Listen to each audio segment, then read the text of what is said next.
All right, we call to order this formal session of the Yamhill County Board of Commissioners on April 17th at 10 a.m. Commissioner Sterrett, you want to lead us in the flag salute?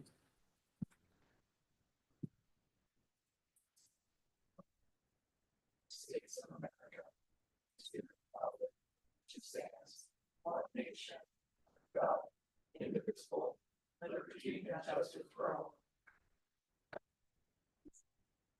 Thank you for that. We have C is our calendar session. Any changes? I did add something yesterday. I think we got that. Thank you. I don't think none for me. None? Okay. Public comment. Is there anybody in the audience here to give public comment on a non-agenda item? Anybody online, raise your virtual hand. Seeing none. E's department updates. We're going to kick it off with Carrie Hinton, our clerk. Good morning and welcome. Morning. Good morning. Good morning, commissioners and staff. There's been a little bit of time since I've been here, so lots has happened. So a few things to highlight since my last update, and since things seem to center on elections, we're going to start with some other good things. Because the reality is that we're doing all the things all the time. So elections does take front and center, but at the end of the day, it doesn't matter if a voter is standing at the counter or someone needing access to the services we provide. We deliver the same quality customer service each time. So just to give you a little glimpse into what our office deals with on a day-to-day basis, we're averaging 36 marriage licenses a month. We are doing about 193 passports a month, 175 photos. We start our own photo booth. And we're averaging about 9 civil ceremonies for marriages per month. Recording is still not at a level of what was experienced in the past, but we are definitely maintaining. So that is not going backwards at the moment. We also are responsible for the Commissioner's Journal. So everything that you do here in session ends up in our office, and we have to archive that. We have to account for it. We can't have missing board orders. So we are busy getting that project underway again, because when we are in a season where we're not having a primary or a presidential or a general election, we try to work on those things as quickly as possible so we can get those buttoned up and archived. So we keep your records for permanently. So anytime somebody would want to look at a previous session, a board order, we should have it. So that's another thing we do. So a few highlights that have been kind of more recent is, again, deed fraud is a concern. And I think people have reached out to you and myself. It's also referred to as seller impersonation fraud, vacant land fraud, or elder real estate fraud. And basically, it's just forgery-based fraud.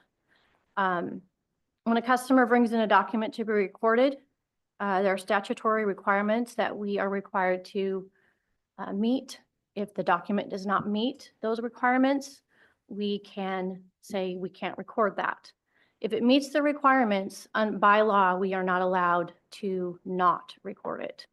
We can't, even if we have a suspicion, even if there's something that we could say, well, you know, the neighbor called a minute ago and said this person's coming down, we cannot stop it at that point if it meets the statutory requirements. So the person reporting deed fraud, if they, usually you find out about it after the fact, obviously, because it doesn't happen until it's recorded. Recording is the final stop for something like that, for a legal document.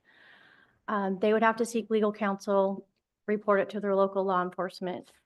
You'll see out in the news and out in the nation that there are these pop-up property alert things you can sign up for. Some charge a subscription fee. And those are still strictly a property alert. It's just an alert that, hey, a document was recorded. We are working with our software vendor to be on the list to get that offered here in Yamhill County to property landowners here. It will be a free service. And it's just that they're just rolling it out. The first county to get it was back in December. So we're still rolling it out, and making sure that all works. But So- by then it's already recorded, so it's too late and you still have to go through the process. Yeah. You've been frauded. You have been? No, I Oh. haven't. I hope Oh. not. Have I been frauded? She can't tell you that.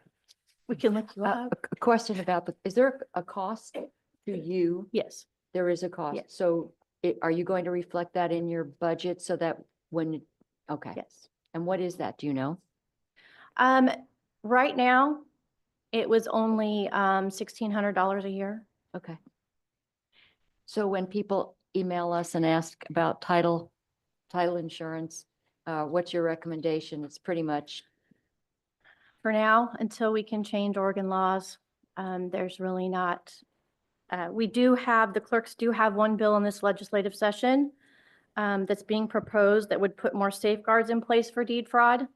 And we're currently in the process that we're in right now, we're working on amendments. But that is just one step towards really getting those safeguards in place so that actually local law enforcement can actually prosecute. Mm. So are you Go further. recommending or not recommending that people get that additional insurance personally at this point? It's up to you. Some people say they're doing it regardless, just because it's another layer. But as far as we have seen with the actual cases in Multnomah County, those have been the most prominent. It just takes a lot of money and a lot of lawyers to get it reversed. So Thank you. Can you Yeah. tell us not who, but how many? Have we had any in Yamhill County? we have not had any yet that has been reported to me. So it's fairly on the low numbers yet. I think Multnomah's had a few more than obviously the rest of the state, but currently we have not had any that I'm aware of. Thank you. Okay, so I also wanted to touch briefly on the recent news regarding the DMV continuing to review records and detecting clerical errors. So you may have seen in the news last week and even some this week that additional records were found. So part of that is also combined with the rush of Oregonians going to the DMV to get real ID. When they're pulling up records, they're realizing that past transactions before 2010 were incorrectly categorized. So that's kind of where some of these came from, but that's how they're being discovered on an ongoing basis. So that is also why they're being referred to as legacy errors, because they're not from a recent transaction. They're from a transaction that was over 10 years, well, 15 years ago. So what they're doing now is they're going to continue to review data integrity within their system. And they've also developed a specialized report to detect these past clerical errors. It is likely that they will find more. We're not to be surprised. And as these are identified and they are released to the Secretary of State's office and us monthly, as soon as we are made aware of these records, we investigate, we inactivate voters when necessary. And then any record inactivated is followed up on by the county where the individual is registered to vote. So each clerk is following up individually. We follow up with a letter, instructions on how to cancel or reactivate, requiring them to show proof of citizenship. And I just want to make sure that you all are aware that in the instances that we have been given to us of Yamhill County registered voters, no one has voted, even to date. So we have not had anyone who has ever voted. The majority of ours were already inactivated because they did not respond to correspondence sent. And so we have not had any issues with that. But we are dedicated, I'm dedicated to ensuring fair, secure, and transparent elections while continuing to prioritize the integrity of our voter rolls. And we're committed to working with the Secretary of State and DMV to ensure that we receive accurate information. And just recently, we had a call with the DMV, and it was the first call that the clerks had actually had a physical meeting with them to really talk out, how does it work on your side? And then how does it look when it comes to us? And it was very, very productive and beneficial. And it was probably something that should have been done a while ago. Question about that. I know there were concerns when motor voter became a law, and I believe that those who had opposed it were concerned at the very things we're seeing now. When we hear from the state that it is a clerical error, but we're not looking at the specifics of those who have been approved, in other words, for a driver's license and then for voter registration. I want to make sure, even though we haven't had any verified in the county, that we're acknowledging that calling something a data error when it is pretty much what we thought was going to happen, which we're going to see people that are registered to vote that are not eligible to vote based on citizenship status, and that we're not falling into the let's gloss this over by calling it a data error. So I know this is state level, but I appreciate that your eyes are on making sure that people who are eligible to vote can vote and those who are not voting. Yes, we are. We take it very seriously, and there actually is going to be opportunities for clerks to go and have on-site visits at the DMV so that we can actually provide input if necessary as to the different things that a DMV employee might not just be thinking about. One of the things that we also have been questioning and asking about for quite some time is when you go to the DMV, they give you this tiny little pad to sign on. And that's the signature we get that's supposed to match your ballot when you turn your ballot in. And it's really hard to read sometimes. And I don't know about any of you, but if you see a smaller area, you write smaller. Well, when you get a ballot envelope, you have a space that's like about that big that you can sign your name. And so you're going to use up more space. So that's another thing that, we would like to point out too, is that can we get some bigger pads so we can sign our name? But yeah, definitely something that we're all have our eyes on now, and we're all very much more involved and much more opportunity to have input as well. Is there an end date to this process that the DMV is going through? Have they told you that they'll have everything gone through and find all the clerical errors by a set time? At the moment, it's going to be an ongoing, every month they have to report. Daily, they do checks. They have a supervisor who has to check everyone's work at the end of each day. So in addition to checking the legacy errors, which happened prior to today, they're also checking everything from transactions from today.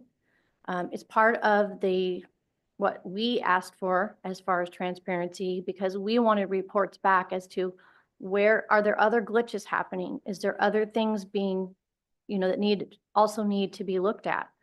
And so there also is, they've hired a specialist that only deals with motor voter, and the state has also hired a person, and they're talking. And then they also are going to look into getting at least a handful of clerks. We're not sure who's going to be on that committee, but they will be going and meeting with them as well. So this isn't a process where they're actually going through old data and They cleaning. are now. They are now, okay. Yes. Because my question was going to be, is it just triggering it with a present day? Somebody goes in and changes something at the DMV and then it triggers and they go look for that specific person, or if they're actually a process that they're going through to clean everything up and update. And There is a process for their review for the legacy errors. And then the process for daily transactions right now is different. Those are all being looked at But to does make that- sure the right box was checked. Does that daily trigger the legacy? It has triggered a few because of the real ID situation. So if you come in and you've had a driver's license most of your life, and all of a sudden now you're getting a real ID, that has triggered a few. That's why we had 118 a week ago. But there's still a separate process where they're going through, no Yes. matter what triggers it, they're going through Yes. legacy errors Yes. and finding them. Okay. Thank you.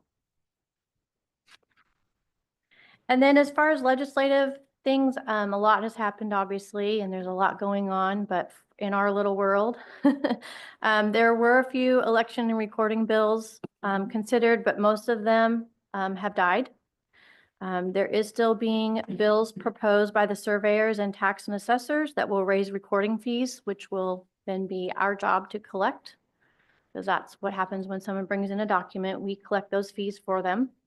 The clerks have asked for an amendment on the tax and assessor bill to be able to keep our percentage of the A&T fee, because right now we get $1.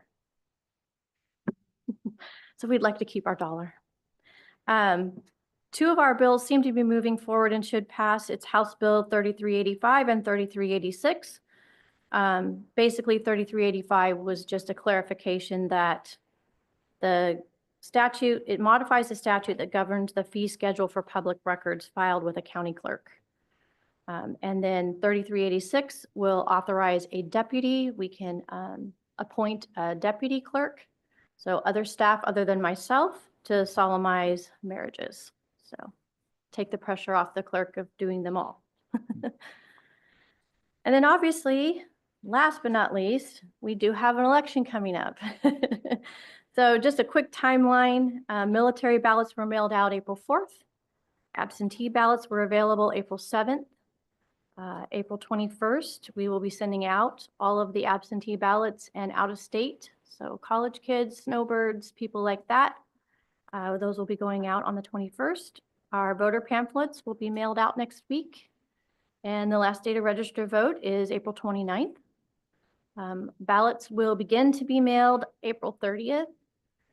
We have heard from the USPS, which I'm sure you all have seen in the news, that there has been some changes at their plant production. There's been some changes with how they manage the trucks and the loads. We are within the 50-mile radius to Portland, so we should not be affected nearly as much as other parts of the state.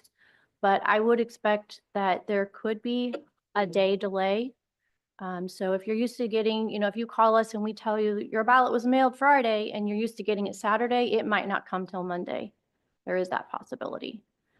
We do not know, we get a call when our ballots get dropped at the post office, so up in Portland. So they can start, we can all get in line and start on the 30th, but obviously they don't go all out the same day.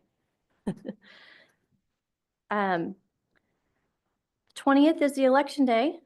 I have a few little fun facts for you. So in this, typically a special district election does have historical trends of low voter turnout. So in 2011 and 2023, we saw the percentage of voter turnout at 34%. Typically, it is in the low to mid 20% range. And we had an all-time low voter turnout in a special district in 2019, and we saw 17%. So we're anticipating and hoping for an over 20% turnout, but obviously we'll see how that plays out. So it's kind of interesting to look back on the different years and see the difference, but we usually are right about 20, 23. So, as with any and all elections, it doesn't matter whether it's big or small, the security protocols are consistently followed. We're constantly assessing our risk and threats, both physically and cyber. And it's always being reviewed and strengthened, and additional layers of security are being added to ensure a safe and secure election. As your clerk, I am committed to ensuring integrity, accuracy, and trust to build confidence in our local election process. And we continue to just be vigilant and stay alert. And hopefully everyone will vote. I tell people I throw a party, I send out the invitations. I just hope people.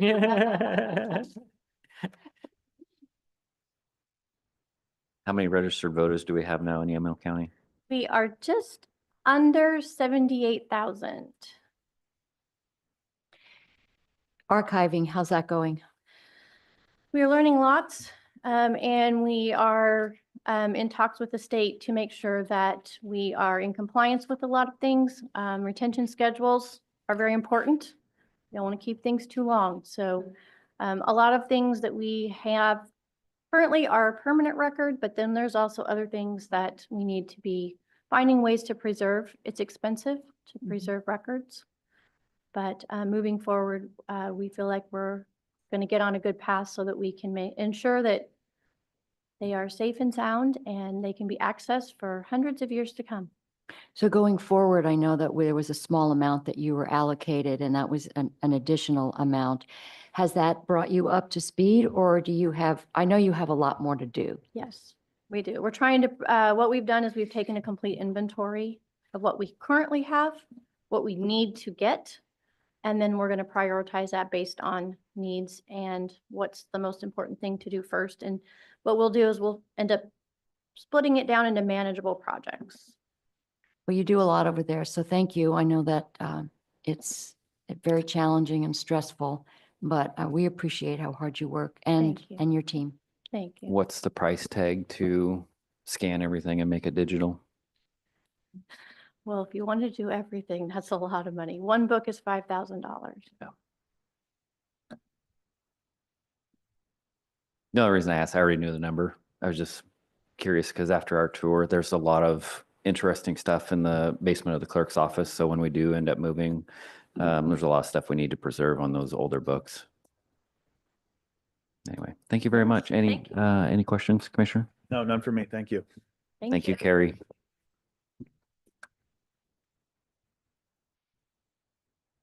Up next, we have our sheriff.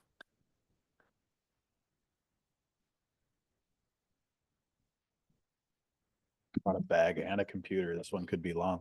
Good morning. Welcome. Good morning, Chair and Board. Might need a little technical assistance here because I do want to be able to screen share and show some information, so.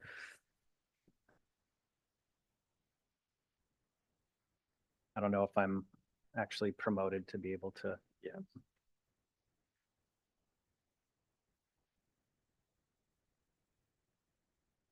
Yep.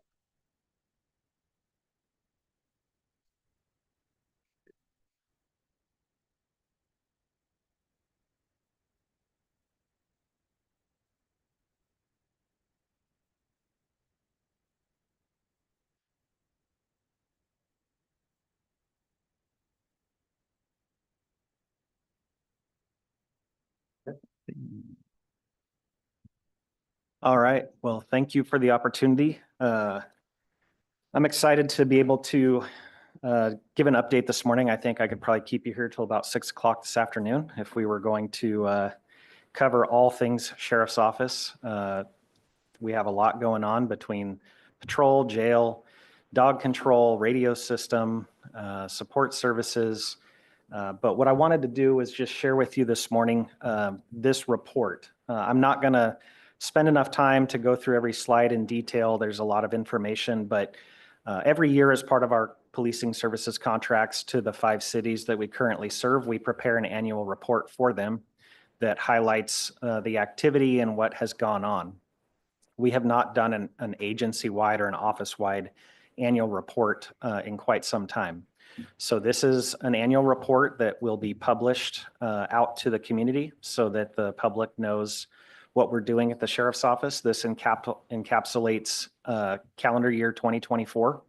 So I'm going to just go through and share with you because I wanted the board to be able to see what I'm going to be pushing out through our social media and on our website for the community to see what goes on organizationally throughout the year.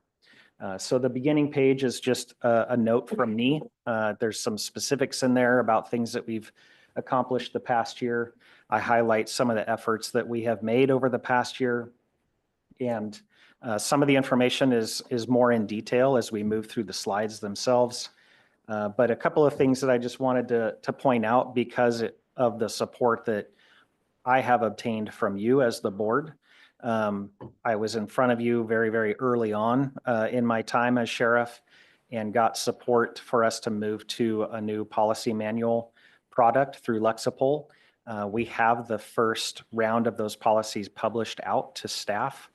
I have personally been through about 2/3 of the policy and made all of the updates and revisions, and those have gone back to the attorneys at Lexipol, and we're working through our internal process where those are provided to the collective bargaining unit. for policy review, but that is well underway and the tier 1 policies, which are the highest risk, highest liability, those are already out for staff to be reviewing. So we're making good progress there. I highlight in here our work the past year on employee wellness to address burnout, short staffing, and the burden that is placed on our team members. We were able to recognize all of our staff during National Correctional Officers Week and National Police Week. We had an all employee family barbecue in the summer that we were able to take care of all of those opportunities through donations and support from local businesses, peers, vendors, and members of the office. Those were not paid for using regular budget dollars. And we also were able to recognize, and I'm going to highlight towards the end, we had a volunteer appreciation banquet last year, and that will now be an annual event for the office. So I give a brief overview of the budget. It's just a 3-year look back at what we have going on at the sheriff's office. Obviously, you can see all the different funds that go into the sheriff's office and the different budgets. The 2 categories where you see some increase, emergency management, that is purely based off of that grant that we obtained for the new mobile emergency operations center trailer. And then the narcotics investigation line as a result of the Criminal Justice Commission grant for the illegal marijuana market enforcement program. So you see those grant opportunities that have boosted the numbers in those particular budgets, but overall for 24-25, we're still below in every other category except the jail from numbers from 3 years ago. So this is just a little bit of a different view of how those individual budgets make up the totality of the sheriff's office and what percentage of our overall funding those programs represent. Our organizational chart, we've updated this out of necessity with changes that have happened. We added the Sheriff Services Coordinator position through the CJC grant. She manages the county deflection program. So that was a new position that we added in the past year and included that into our organizational chart. I will highlight on the enforcement side, so underneath of the enforcement captain, when you get down towards the bottom, our canine apprehension, VALC has been very successful. That has been a very well-supported effort throughout the county with donations and support from individuals to organizations. She has top-notch body armor and goggles and eye protection, and she's been extremely successful as our return to having a enforcement canine has continued. They competed last year in the Washington County Canine Trials, did very, very well. And he actually, our handler, Deputy Waker, and VALC were awarded an opportunity at no cost to the county whatsoever that they are going to be traveling, I believe, to Ohio for some national training and competition. So our impaired driving safety program continues to be very, very overworked. I've spoken to all of you many times about the prevalence of impaired drivers in the county. 2024, we saw that continue organizationally, 171 impaired driving arrests as an agency. I can tell you because I've been working a lot with the local alcohol and drug policy committee and a little bit with the local public safety coordinating council on some of our efforts. 2019 to 2023, that 5-year span as an organization, 895 DUI incidents for the sheriff's office where we have investigated and made enforcement action. So, we're in a 6-year period, very close to 1,000 incidents. So it continues to trend upward. I suspect if we continue on the trend that we're on for the first quarter of this year, we'll see that continue to increase.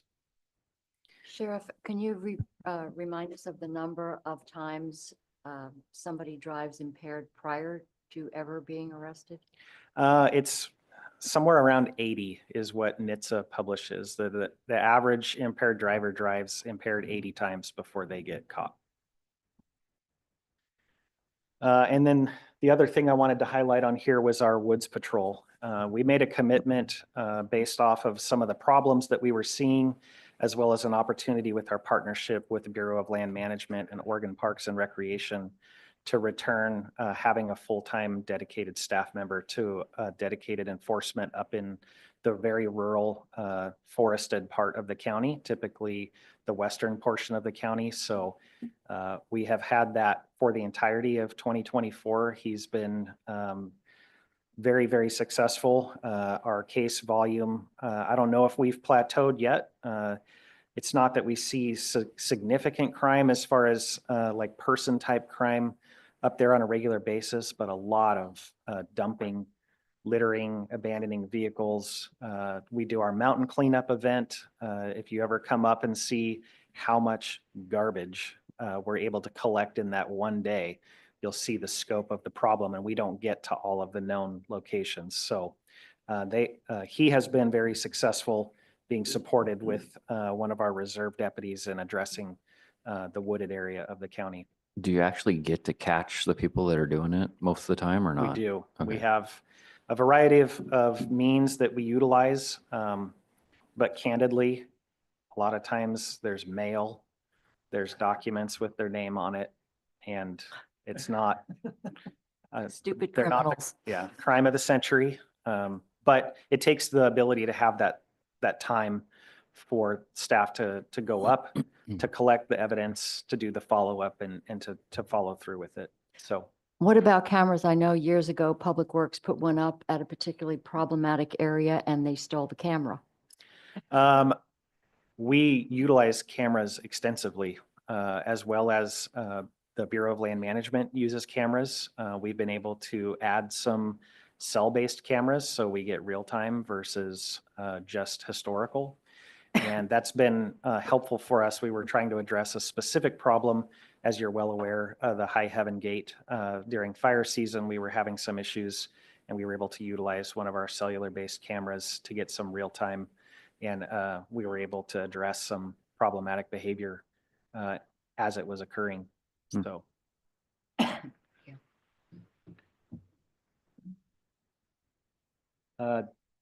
Just general trends as far as enforcement activity. We're seeing probably a return maybe to a little bit more historic numbers. I don't think we're yet to pre-COVID numbers. However, what I can tell you is that there is also an element of this data that is directly reflective of our staffing. Because some of our activity is self-initiated, when you're talking about traffic enforcement and the ability to go out and do proactive work, you will see our calls for service and our case numbers and a number of arrests affected proportionately based off of our staffing. And so as we're filling vacancies and having more folks out, I think you'll see these numbers climb. The call types, just a breakdown. I'll provide this all to you and you can look at it more in detail, but you can see that obviously traffic stop is number one. Traffic continues to be one of the most prevalent complaints that we get from folks across the county, whether it's rural roads or in the cities that we serve. Next up is civil paper. You guys are also well aware that the sheriff is under Oregon law required to deliver those papers from the courts out to the community. Historically, prior to 2 years ago, there was a good portion of that work that some of the larger municipal agencies took on with grand jury subpoenas and some of the stuff that wasn't necessarily as time sensitive. And we were just focusing on evictions, restraining orders, writs, garnishments, and some of the more technical civil papers. It was roughly 2 years ago that Newburgh and McMinnville both said this is a function of the sheriff and we are not going to manage our own workload, we're not going to continue to do that. So we saw our civil numbers increase drastically. And so that's reflected in these stats as far as how many civil papers our staff are out serving.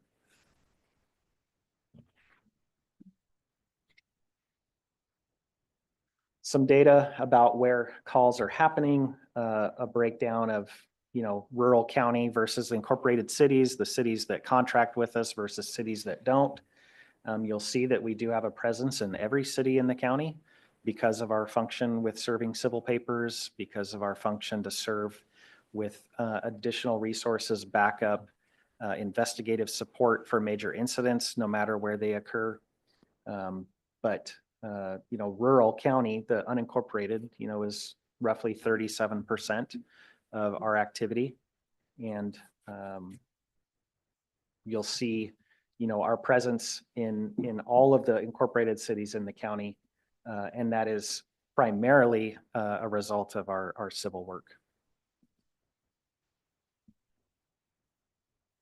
It's more of the same data, 12,700 calls for service in the contract cities that we serve, and 5,800 calls for service in cities that don't contract with us.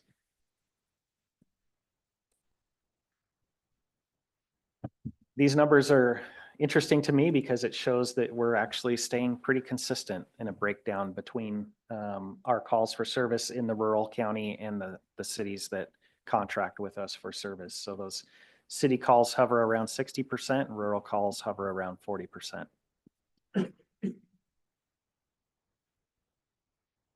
Just more of the same information broken down as a reflection of the percentage of all calls based on the city over the last 3 years.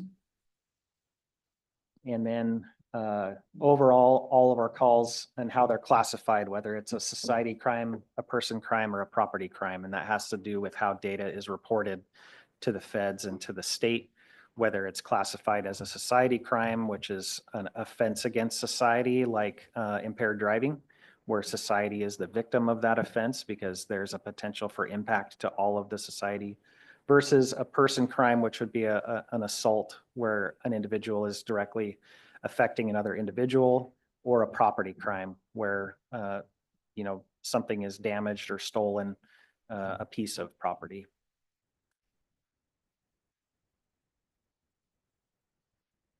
More detail breakdown as far as what society crimes, what property crimes, and what person crimes, how those are represented. You can see under the property crimes, we see a lot of larceny, which is just theft, vandalism, fraud, and burglary. Under the society, we have non-reportable offenses, which is a lot of traffic, a lot of status type offenses. You'll see drug offenses represented in society crimes and warrants. And then our person crimes, you have assault and simple assault. That's just a breakdown that the FBI requires based on the classification or the seriousness. But a lot of the person crimes that you see are the crimes that wind up going to the detectives, the special investigations. This is where a lot of our child abuse calls are reflected.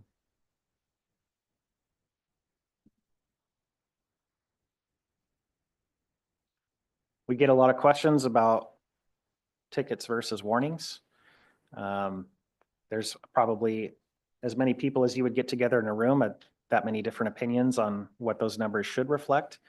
But what I can tell you is that in the vast majority of cases, warnings do not change behavior. And because of the seriousness of all of the traffic related incidents, you will see that there has been a little bit of a shift. There is more focus on enforcement versus warnings, especially in the cities that we serve. Predominantly, their requests from us is to address traffic in those communities. And as we have continued to utilize some of the special emphasis grant dollars from Oregon Department of Transportation, whether it's crosswalk safety, distracted driving, speed, seatbelt, cell phone, we have to report back to the state. And so those are all laws that have been around for a very long time. Everybody knows you need to wear your seatbelt, you need to not talk on your phone while you're driving. And so these numbers are reflective of some of that special emphasis. The jail, 2024, you can see how our bookings are broken down as far as the population itself. Really not drastically different from the prior 2 years. The next slide will show you our average daily population and how those are broken down. You can see that we're trending upward. We do have a capacity, a maximum capacity of 261. The reason we see such a decline from like pre-COVID numbers is a little bit of a shift in how we're addressing some of the lower level offenses in the state of Oregon, as well as Senate Bill 48, and who we can and cannot hold when folks are brought into the jail. So we are seeing those numbers climb in 2025. The last couple of weeks, we've been up in the 140s on a consistent basis. So we are seeing that population increase. We're serving more meals. So our meal services contract provides for both the adult correctional facility as well as the youth services center. So these are all meals being provided to individuals that are in custody, whether adult or juvenile. And as the number of meals has increased with the population increases, the actual price of the meals has gone down per meal. But overall, you can see it's a pretty steep increase, almost just over 129,000 meals served in the year for adults and juveniles in custody. So 3 meals a day times your daily population. And that is when that contract is fully staffed with our vendor, that's 3 people. So we utilize folks that are in the adult facility to assist in the kitchen. There's opportunities for them to work and help with meal prep and getting all of the things ready, doing cleanup, washing the trays.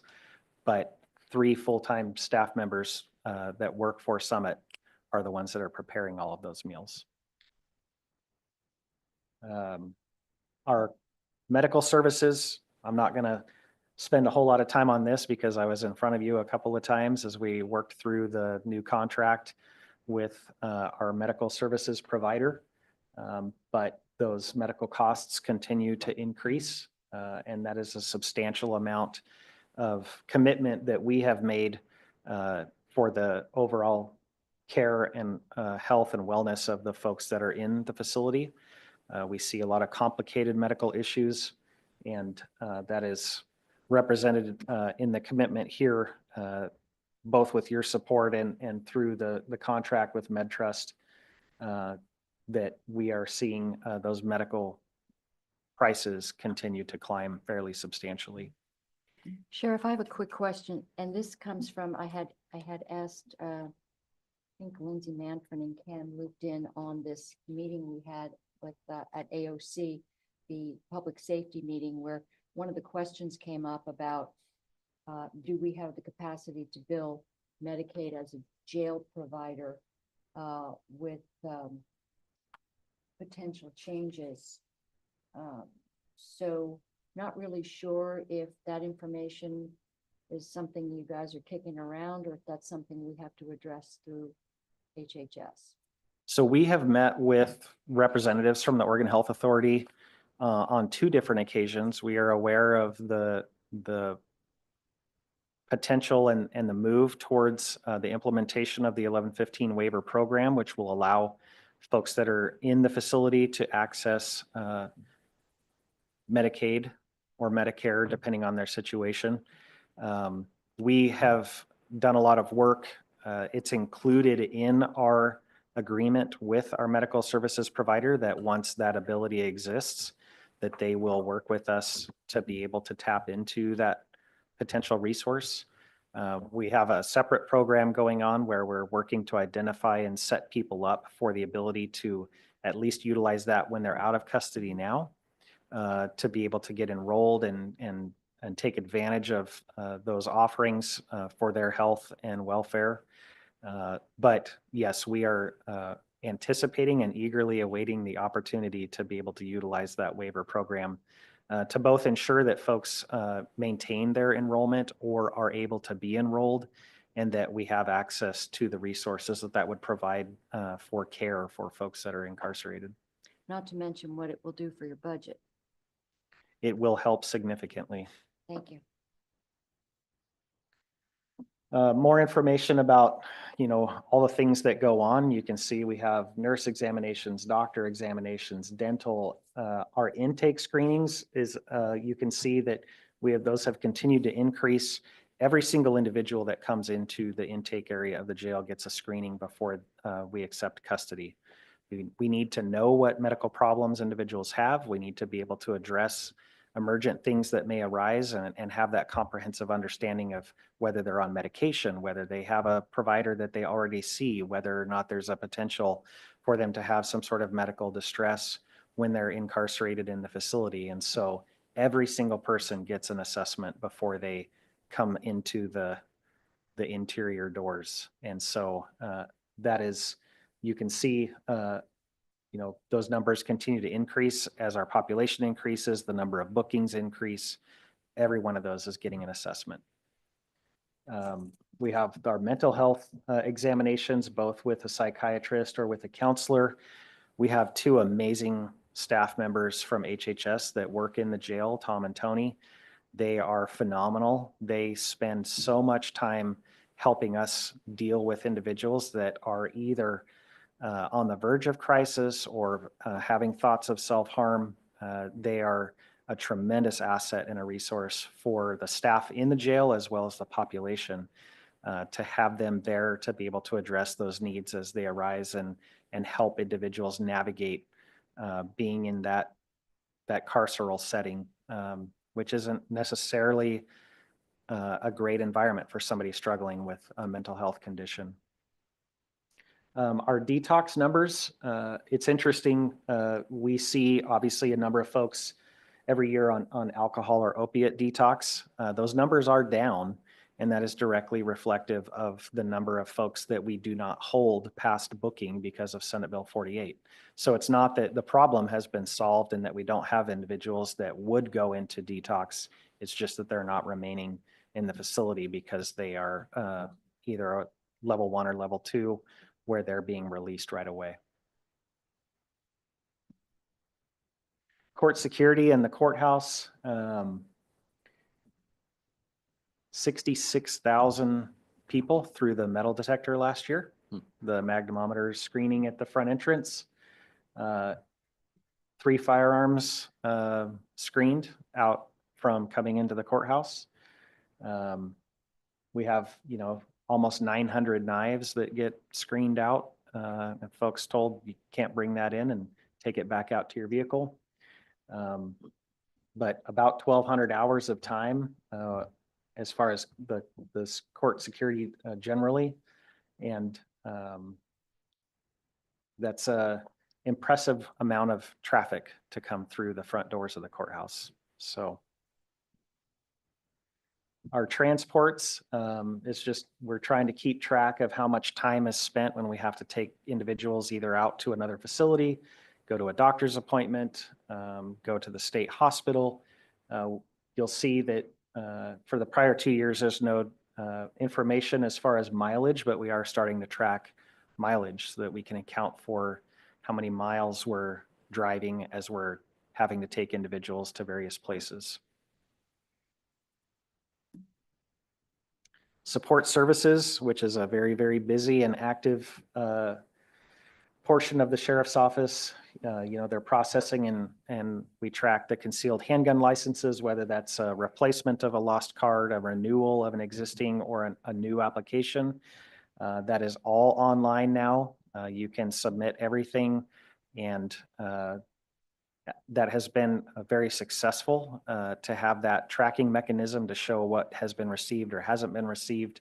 We are still meeting the time frame to be able to turn those CHLs, get them back out to the community.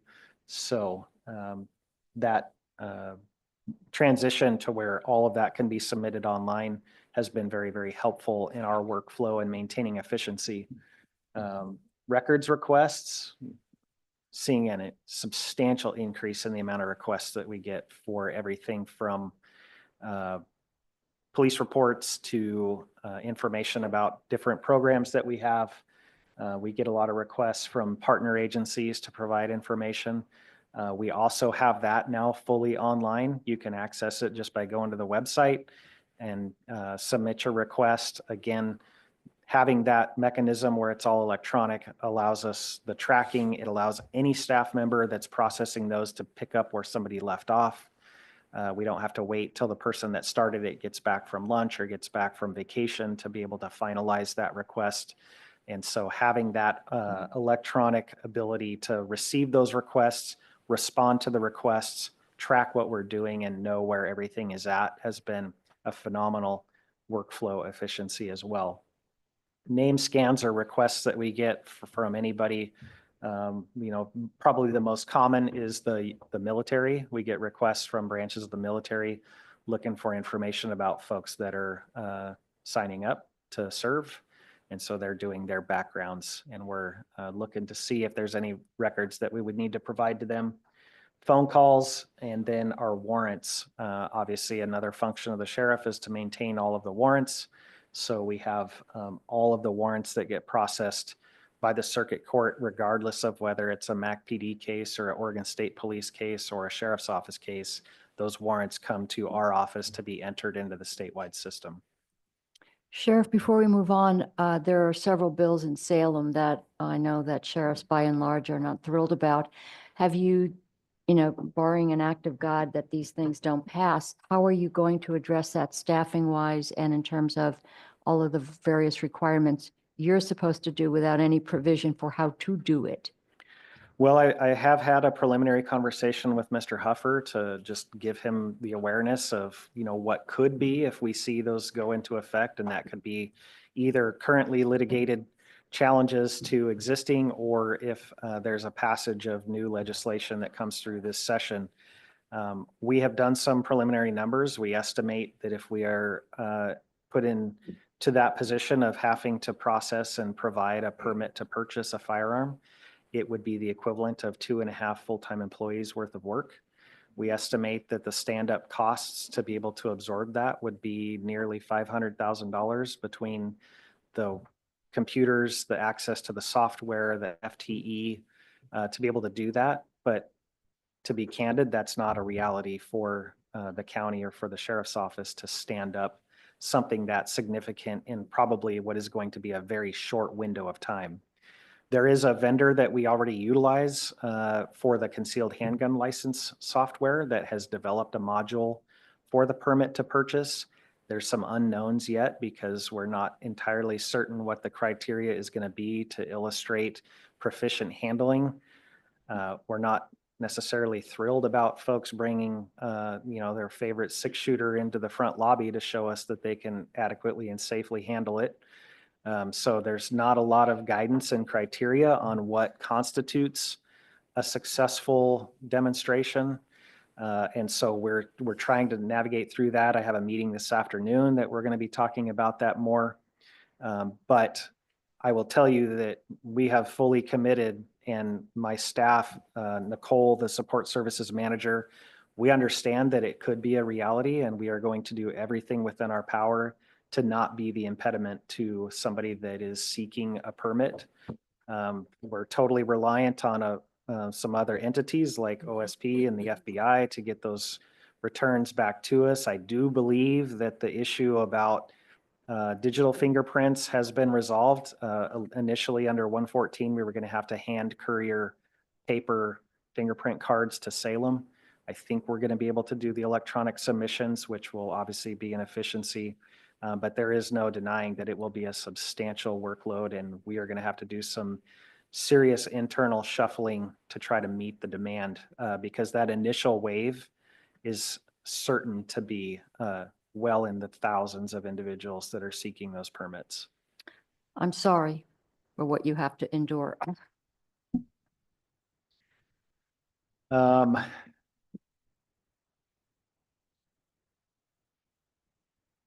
Some of our other work with civil, as I mentioned, our work volume has increased substantially over the last couple of years. You can see the breakdown of civil papers where there's a fee that is paid versus no fee papers. Those are the ones that, we're just required by the courts to go serve. And so there is more detail in there about how those break down. And we have not yet returned to pre-COVID numbers when you're talking about foreclosures and sheriff sales of real property. So we are seeing an increase, but we are nowhere near what it was prior to some of the stays with respect to foreclosures. I'm not sure what's going to happen with that. Certainly, there's a lot of uncertainty in the economy and forecasting of what things may look like. But those are a lot of work to prepare and then do those auctions if that's what we're required to do on the courthouse steps. This is one of the highlights is volunteers. And as I mentioned, we do our volunteer appreciation banquet last year. We've made that an annual event. Overall, there were just over 23,000 hours of volunteer time just with the folks that volunteer for the sheriff's office. Those are represented through our programs, the ARES, Amateur Radio Emergency Group, the cadets, CERT, our jail program. So those are the folks coming in and doing everything from religious studies to parenting. Our sheriff's mounted posse, you see them in pretty much all the parades around the county. Our search and rescue and our volunteer response unit. If you use the number, the dollar figure from the independent sectors report, those 23,000 hours equates to just over $800,000 worth of time that was donated to the county and to the sheriff's office. And we could not accomplish our mission without them. It is weekly that I'm calling on our volunteer groups to assist us. And it could be anything from a logistics run where I need to get a car to one of our repair shops to get something fixed, or I need them to go pick something up at one of our vendors, or I need them to staff one of the community events, be there to support us, whether we're doing a parade and we're blockading intersections. Our search and rescue, we've had a couple of deployments here recently, primarily in the cities. So we just did one for the city of McMinnville about a week and a half ago on a scene at Lower City Park that we came in and to do an evidence grid search. So we have our Search and Rescue Academy that's going on this month, where we're getting some additional folks trained up. And then you will always see all of our volunteer groups well represented at the county fair. And they're out there doing everything from the front gates to the security during the concerts to manning. Our cadets they're there all through the night, making sure that all of the vendors, the displays, the RV campers and everybody that's there, that we have that presence. They're checking on walking through the barns with the animals. And so we maintain that 24-hour presence at the fairgrounds through the county fair. We were able to recognize a couple of our outstanding volunteers with Presidential Lifetime Awards. Jane Wolf had over 10,000 hours of time. Daryl Flood, who's been with us for a very long time. Brian Wright with ARES and Mike Beals with ARES. They've done a lot of work. You'll see the ARES folks at the state fair down there working. Just could not say enough about how much support we get from our volunteers. We also recognized a bunch of our own staff during our annual Christmas party and awards banquet. So Deputy Tim Casey received a letter of recognition. Deputy Tamara Hart had a letter of recognition, as well as Deputy Katie McCraw. We had some life-saving awards the past year. Deputies Jose Dominguez, PJ Morrissey, and Matt Twitchell all received life-saving awards for responding to what were medical emergencies and providing life-saving CPR and assistance. And so all three of them, Deputy Dominguez in particular, he's actually amassed a couple of life-saving awards over the last few years because he received some when he was working as a Marine safety officer on the river before he was hired as a full-time enforcement deputy. We recognized several of our staff with excellence awards. Detective Bartlett, Sergeant Hyde, Detective Jones, and Sergeant Rex, all during the course of 2024 ended up doing work outside of their assigned area of responsibility because of the need to fill gaps with short staffing. So all of them, like Detective Bartlett, I'll use as an example, he ended up working patrol for a period of months to backfill since we were shorthanded. And so coming from a detective assignment where you're predominantly working day shift and having weekends off to go into working night shift, working on the weekend, there's an impact that you don't anticipate because you kind of have mapped out your schedule. And all of these individuals took those responsibilities and additional assignments, and they just did a phenomenal job with no complaint. They recognized that the mission of the office is what we needed them to accomplish, and they did it. And then our employees of the year. So Deputy Kira Downs in the jail, Deputy Alex Grant on patrol, and Carol Ann Van Wert in our support services. These were the three individuals that were recognized as employees of the year for those respective divisions of the office. Some sheriff's awards in recognition of some exceptional work that was done under Sheriff Bowdle. As you know, was working in Amity for a good portion of the end of 2024 to fill that vacancy.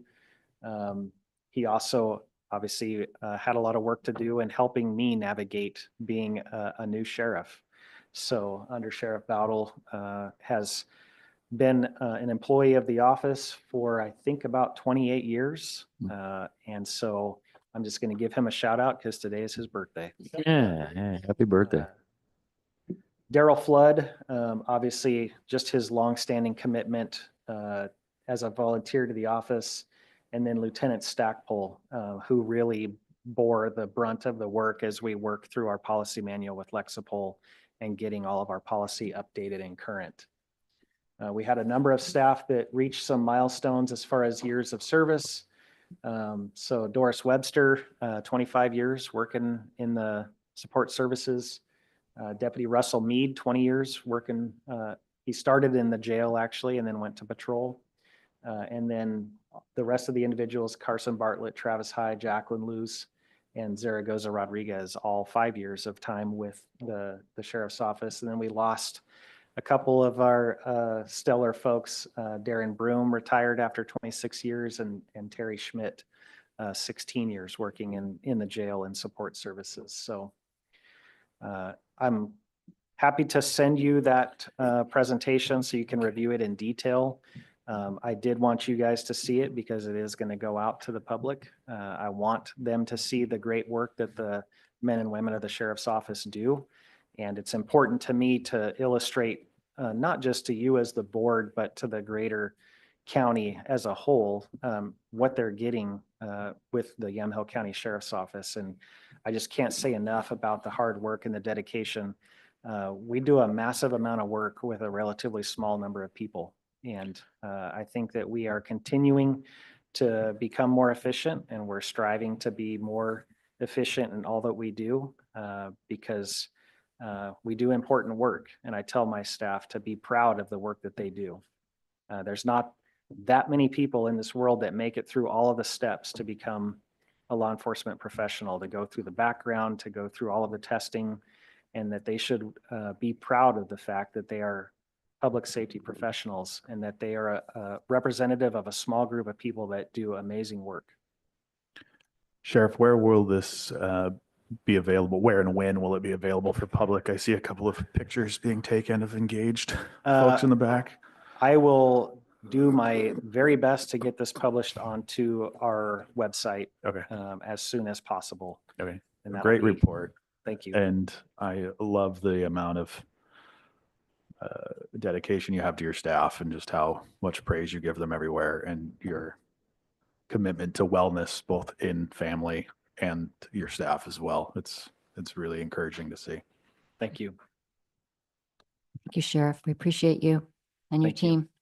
had the opportunity this morning to see the efficiencies firsthand. So Captain Brown gave me a tour with somebody that we both met at Chat with a Chair. And anyway, I like the outlay and I like what you guys are bringing in the changes to make you more efficient there in the jail. So anyway, appreciate everything you guys do. We have some new / old additions at the swearing in. We got to see them and see them again. Yes. It's been a great week. We brought on 5 more team members throughout the office and got to swear them in on Tuesday.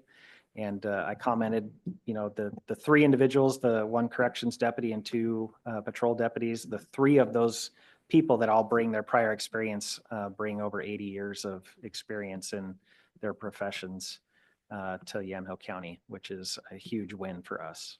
Thank you. Thank All right. you. Thank you. Thanks, Sheriff. Thanks, Sheriff. Thanks, Captain.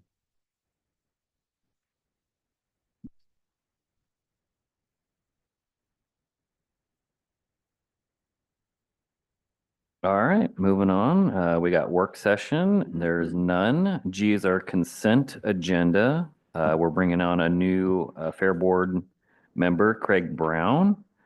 And looks like we have, oh, no, that's it for consent agenda. I would move approval. Is there any further discussion? None. None? All those in favor signify by saying aye. Aye. Aye. Motion passes unanimously, and there's a Fair Board meeting tonight, so hopefully Craig can make it. H is old business. H1 is consideration of approval in the matter of the findings and written decision in support of a mass gathering permit for 2025 Wildwood Music Festival to be held on June 20, 2025 through June 22, 2025. Applicants is the Wildwood Music Fest LLC. Chair, I'll move approval. Mr. Chair, there's just one thing I wanted to point out. I think you all received an email early this morning with an update from Grand Ronde. I would propose one slight change to section 5 under fire control to just make it clear that the applicant will allow a visit from the Grand Ronde Department of Emergency Services before the event and then comply with any requirements imposed by them or the Oregon Department of Forestry or the Oregon State Fire Marshal during the event. I would amend my motion to include that amendment per county council and move approval. Any further discussion? None. All those in favor signify by saying aye. Aye. Aye. Motion passes unanimously. Great, Thank thank you. you. Thank you. Moving on to I, other business, consideration of approval of an agreement between Yamhill County Sheriff's Office and SAR Enterprises, Inc., DBA Communications Northwest, to provide radio system maintenance and related radio communication support services in the not to exceed amount of $400,000 effective May 1st, 2025 through April 30th, 2027. I would move approval. Any further discussion? None. All those in favor signify by saying aye. Aye. Aye. Motion passes unanimously. Thank you. I2 is consideration of approval of a letter of support to be submitted by Community Justice for the first phase of the Justice Reinvestment Initiative, JRI, grant to the Criminal Justice Commission for the 2025-27 biennium. I would move approval. Any further discussion? None from me. All those in favor signify by saying aye. Aye. Aye. Motion passes unanimously. Thank you. Item I3 is consideration approval in the matter of repealing and adopting new Yamhill County policies 101, 103, 106, 107, 108, 109, 111, 112, 114, 501, and 502. And Mike, do you want to, if there's any questions about the policies, most of these policies are related to our finance and payroll. The one thing that I will ask for, even though most of these are administrative policies and not necessarily personnel policies, I do think in an abundance of caution, so we can get them posted, that if approved, setting an effective date for these policies for May 5th, so that way we can post the policies before they become effective. But people who did a lot of the work and the updates are sitting at the table right now, if there's any questions. None. I don't think I had any questions. It seemed to be, I have none, but I'm going to follow up. There's a few reports that I want to see if we can pull. Okay. I would make a motion to approve with an effective date, May 5th. Any further discussion? Oh, Quick question. I have a couple of questions, but this is just overall. In terms of approval of an expense, Mhm. that happens at the department head level. Mhm. And then what is the oversight for that? It goes at, yeah, the department head is the first one, or whoever's designated in the department, does the approval. Then at a certain level, I think it's 10,000, it goes to Ken. Is that correct? Or 5,000? Ken gets it. So the system routes it to Yeah, Ken. it depends on where the expense originates from. Mhm. And like Mike was saying, it depends on the dollar amount, Mhm. how that elevates through the approval process. Well, I'm not talking about the expensive stuff. I'm talking about the smaller amounts, but in terms of, does the buck stop with the department head or with the supervisor on a particular expense approval? I believe that's a department head. That would I be a mean, so department head. supervisor might get it, but there'll be another level above them. Who would review that? Well, like I can just have, so like Public Works. Tara was in Public Works for a long time, so she knows this, how it works. They all go to Mark Lago, correct? There is a signature authority level that department heads can designate down. So for example, managers can approve sometimes up to $5,000. So as a public works manager, I was able to approve invoices up to 5,000. Anything over that would go to Mark Lago. Anything over 10,000 goes to Ken. Anything over, I think Ken has the approval at 100,000 now. AP, everything goes to accounts payable. So our AP clerk, if anything's over 100,000, she will make sure there is a board order. Okay, thank you. all right. I have a motion. Any further discussion? no. None? All right. All those in favor signify by saying aye. I, Aye. Motion passes unanimously. Thank you. Good.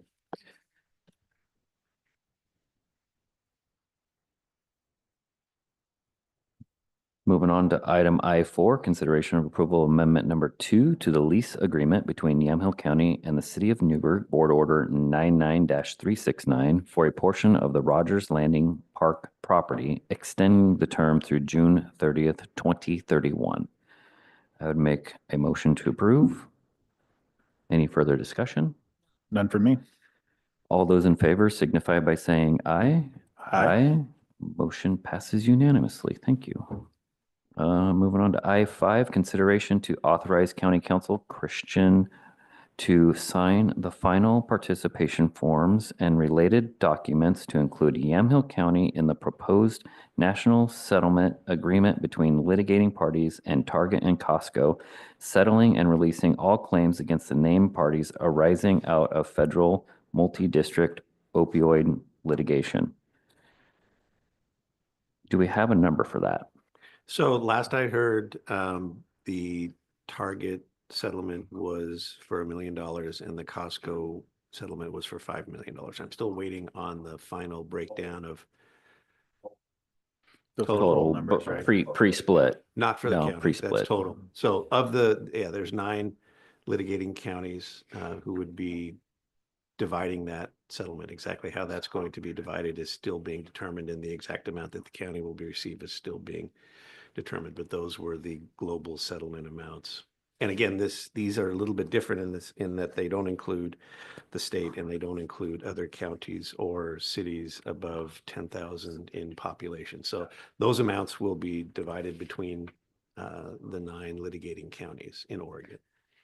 So But we six- don't know how the breakdown will be The yet. percentage is going to be similar to the percentage we've received in the previous settlements, which is about 4.5%. But you can't just take 4.5 times $1 million because there's some amounts that are being withheld at the national level for some expenses. Then there are attorney's fees.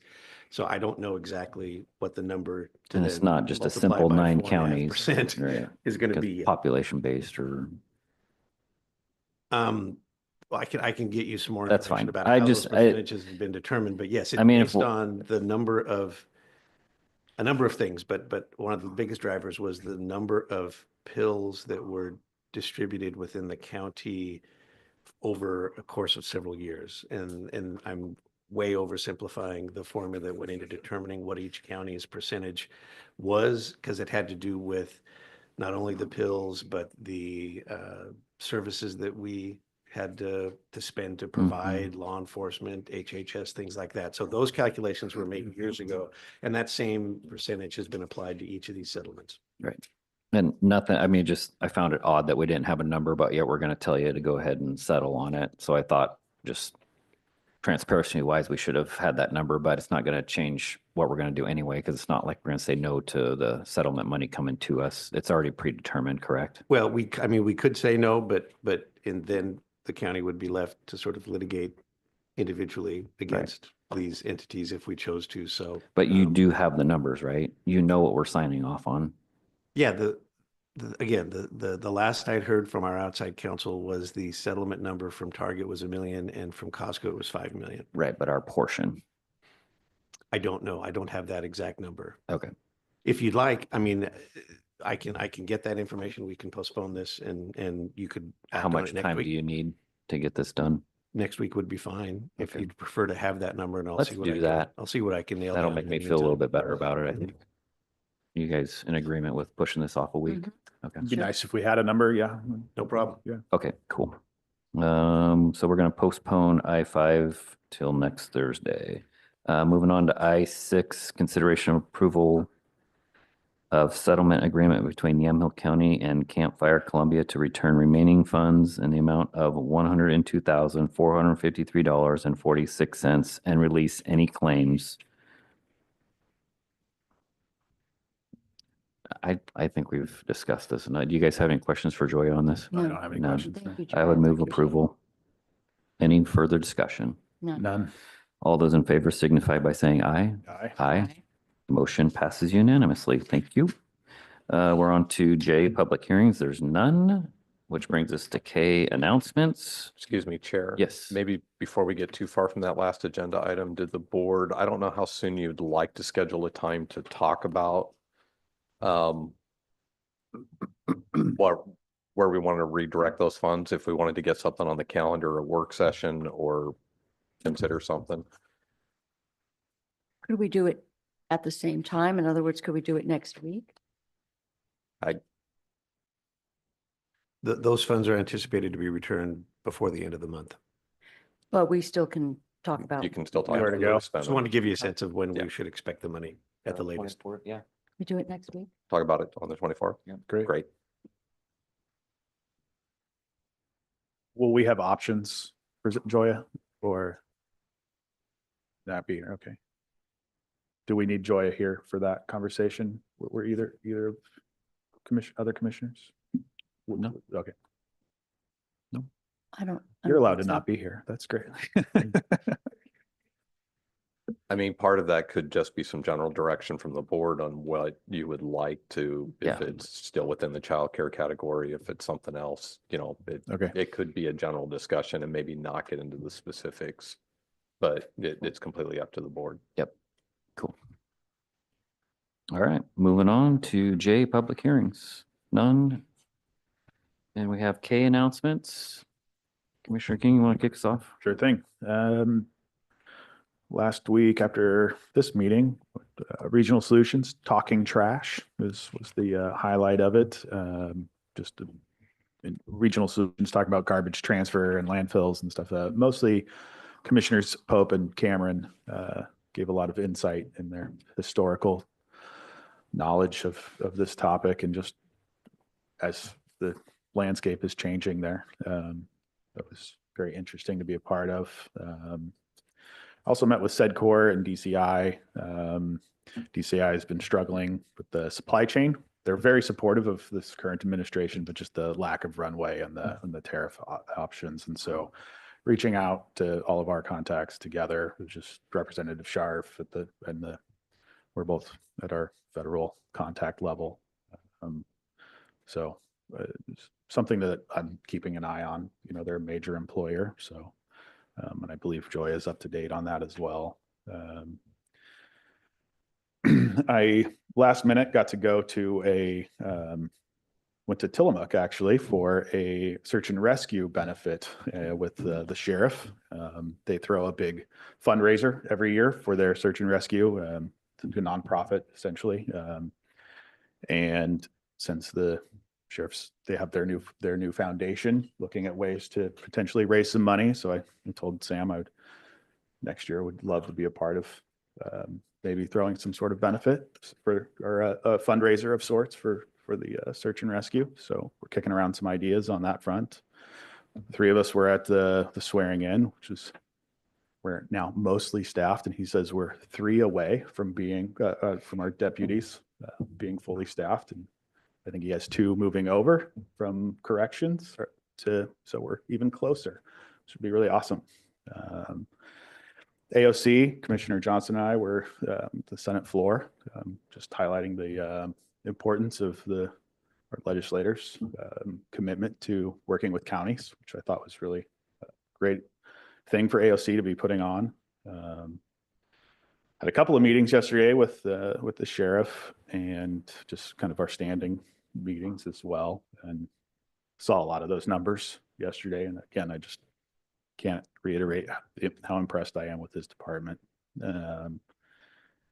There's a retirement party yesterday as well for Kevin, who was at HHS 33 years. So I got to stop by that in between a few meetings and then Lipsick after that, and where we discussed the approval of what we just did here. Got County College headed there as soon as we're done here. Commissioner Starrett? Okay, so yesterday, Local Investment Advisory Committee, our treasurer brought up some very interesting questions. I was interested to know what your take was on some I missed interesting, that now. some interesting discussion on liquidity. And I thought, well, the next iteration should really have our chief budget officer there, because we can't have these conversations without him. But I thought it was generating information about money in, money out on a monthly basis, and the comparisons to the other counties I thought was interesting. But I said, we can't continue a discussion until Ken is there. So I will say just to that I think that you guys have done a great job of compared to other counties of being having a little more healthy than it seems than other counties. So well, other counties seem to be a whole lot more healthy than we are based on the numbers that our treasurer provided. But sure. I think that numbers can be massaged in a bunch of different ways. So we can't just look at those Right. and go, oh, we're not doing as well as, for instance, Multnomah County, because we know that's not true. And, but I think that looking at the numbers, there's a lot of questions, but I think that's another discussion for another time, but I appreciated that discussion. The other thing is, got to meet with Bill Lindeman from Juliet's House in the preparations for this weekend's fundraiser, Hope Grows Here, and some of the changes over there have been pretty significant over the years. Kevin Stevens has been somebody that I have been admiring over the years, the more than 10 years I've been here, to watch him work and to watch how impactful he is on other people's lives who are in crisis. So it is a loss for the county, but after 33 years, he had well-deserved. We had our public safety veterans. I did address that with the sheriff on the 1115 waiver. Also wanted to bring up legislative committee. We talked about some of the bills that are being watched. HHS, AOC's HHS, I had some questions because the information that they're telling us is that the governor is going to be pushing for increased funding for vaccination. So I had put the question out to the group and to the OHA public health representative. Are you guys looking at data as it's coming in? Are you looking at clinical data? Are you looking at newly published studies? And she said she didn't know she'd get back to me. She did get back to me. So I wanted to share that. I had asked if they were looking at adverse event reporting. Basically, there was a non-answer to that. And then I asked about increased of flu vaccine. And she said that it's basically something that they're telling people to do because it's a good thing. But a recent study just came out that showed that the flu vaccination was linked to an increase of 27% on an increase of flu. And according to the findings, it didn't provide any protection. So I just want people to be able to get that information. And there doesn't seem to be an interest in doing that. But I think it's important to know, if you want to know why there's a push for this when it doesn't seem to be effective. I looked at the governor's C&Es, and Big Pharma wrote some pretty big checks. So I want us to be aware, and I want us to be aware that public health policy is often influenced by who's writing the big checks and who's benefiting. And when doctors are getting paid to put shots in arms, and when governors are getting big checks from Big Pharma, I have concerns about our confidence in public health. So I'll leave it there. Thank you. Last Thursday was Lafayette City Council meeting. They swore in a new councilor, Craig Mackey. Congratulations to him. Wednesday, I'm Ken's alibi because we were both at interviews for the new deputy admin position. That went well. We also had kind of a sidebar Parkway Committee member meeting at Dundee City Hall yesterday to meet the new lobbyist that's in DC. Her name's Jean. She's going to be a great addition to the Parkway Committee. Parks Board meeting was last night. Wrapped up some details on they're going to have a dog fest. And they're calling it Positively Electric because they're trying to raise funds to redo the lights in Ed Grenfell Dog Park. So they're putting together some details on that coming up. This morning was the actual Parkway Committee meeting. Same stuff there. Construction started on Phase 2A, which you're going to start seeing a lot of dirt moving around Winooski interchange there. Talked about funding and the new transportation bill coming through the legislature. We're still too early to see where that's all going to land. So just keep an eye on it. And Fair Board meeting tonight. Hopefully I get to see Craig there, who's our brand new addition to the Fair Board. This morning, I touched on it a little bit, but got a tour so I met Linda at the Chat with the Chair. And Captain Brown twice now has come to, and the sheriff have come to the Chat with the Chair, and it was a great conversation. She almost took the whole hour conversing with everybody, and it was awesome. And in the end, Captain Brown ended up offering the tour, and so we made it for this morning. So at 9 a.m. this morning, we go over, take a tour real quick, and then I thought it was phenomenal. And that's when I got to see all the upgrades of efficiencies that Captain Brown's doing to the jail, which seems like just a lot of common sense stuff. So they're doing great things over there. And that's all I got. Thank you. I will close this out at 11:28. No? Nope, not yet. I didn't know if you wanted to, as just part of the record, just announce that tax and assessment has moved and they're open for business at their new location. Tax and assessment is moved officially as of Tuesday. I think Derek was over there. Wednesday officially, I think front Wednesday, desk. we're open for business. And So if you have any tax business, they're at the new Yamhill County campus building, which we're still working on, but it's starting to grow on me. Formerly OMI, which is 400 Northeast Baker Street, I think. Yep. And I saw Derek walking down the street with one little stool in his hand. And he had this look he was gloating, okay? As we were coming out of our historic building, he was gloating, and much deserved, because he says all the time, he was only supposed to be there for temporarily, and he was down in the basement for 17 years. I said, well, we have our own issues over Yeah. there, but anyway. And He's also gonna- happy Easter to everybody. Oh yeah, happy Easter. And he's gonna have to wait now. Every time we mention his name, it's gonna be like a 5-minute wait for him to get down that's here right. now. You can't come running He's in. gonna have to wait like a year before he can do that now. Yeah, And then he'll be in a shot. cool. Thank you.